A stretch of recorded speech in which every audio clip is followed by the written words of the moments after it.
Olá a todos. A semana passada eu falei de uma praga por nome filoxera e eu mesmo achei dificuldade desse entendimento porque é uma praga que pouca gente conhece, que é uma praga que dá na uva e a uva onde representa o sangue. Hoje eu vou falar da praga que está assolando o trigo. O trigo é uma substância que, que foi transformada no corpo de Cristo e Cristo na última ceia ele pegou o pão molhado e deu a Judas. E Judas naquele momento recebeu para si a sua condenação, porque neste bocado entrou nele Satanás. Hoje nós temos muita gente comentando e falando sobre o que está acontecendo hoje na Igreja Romana, as pessoas que nela estão representando, como elas não preservam aquilo que foi ensinado pelo próprio Jesus. Mas falar dessas coisas é até difícil, porque falar que as coisas estão erradas e não falar daquilo que pode tirar o erro e colocar a verdade. Por quê? Como é que se um católico hoje pode entender que o, os ensinamentos da igreja hoje está errada, mas não apresentar uma solução para aquilo que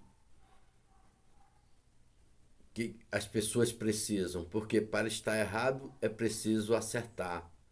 Para ser um católico verdadeiro hoje é preciso ter uma solução do problema que está acontecendo. Quando se tem uma coisa errada, é preciso ter um acerto para consertar o que está errado.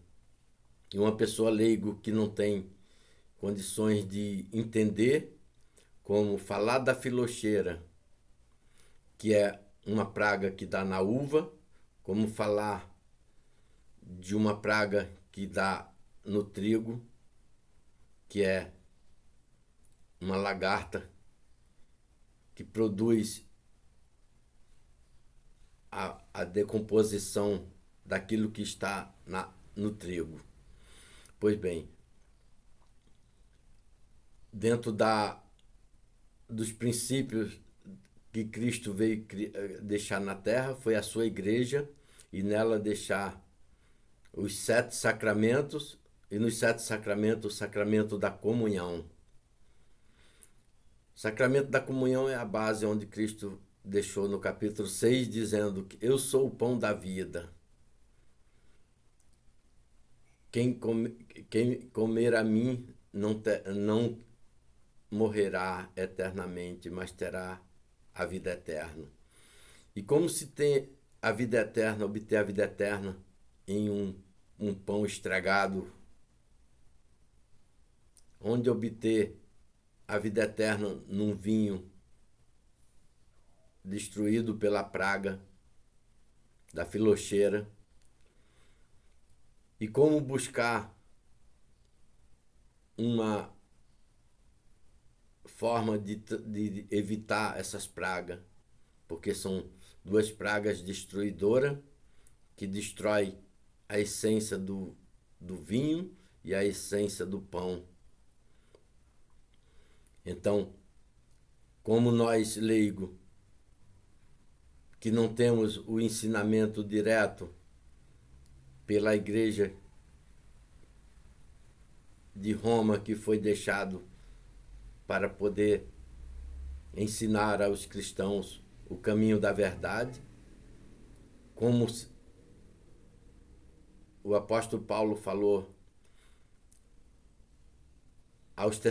segundo aos Tessalonicenses, que o homem do pecado ia se assentar no templo de Deus.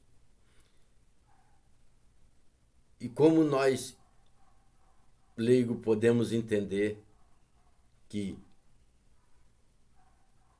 o homem do pecado se sente no templo de Deus, se não podemos ceder?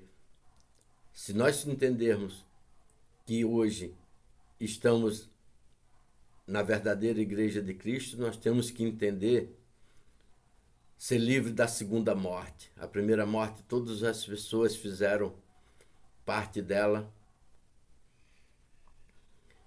com o pecado de Adão, mas hoje, para ser livre da segunda morte, veio o Cordeiro de Deus que tirou o pecado do mundo e deixou para nós o corpo e o sangue dele na Santa Comunhão, para que nós podemos, através dele, obter o perdão de nossos pecados e o antídoto de morrer pela segunda vez. E quem for livre da segunda morte, quase impossível de um ser humano hoje entender, pouco se fala o que é a segunda morte. Mas sabemos que a segunda morte é a condenação eterna. E todos aqueles que chegar no dia da sua passagem desta vida para outra, encontrar na paz de nosso Senhor, sem os crimes do pecado, e a segunda morte não terá direito sobre este. E Jesus, como pastor das ovelhas, vem resgatar todos estes que perseveraram aqui na terra, entender exatamente como ser livre de receber o pão molhado que Judas recebeu e receber o pão da vida. Quem comer deste pão viverá eternamente. Podemos entender hoje o que é ser livre dessa praga que assola a igreja, tenta assolar a igreja de Jesus Cristo, mas como Jesus falou que as portas do inferno não iriam prevalecer contra a sua igreja. E quem hoje está verdadeiramente seguindo os passos de Jesus, caminhando para Jerusalém, sabe como ser livre de duas pragas destruidoras que destrói a alma e leva à condenação eterna.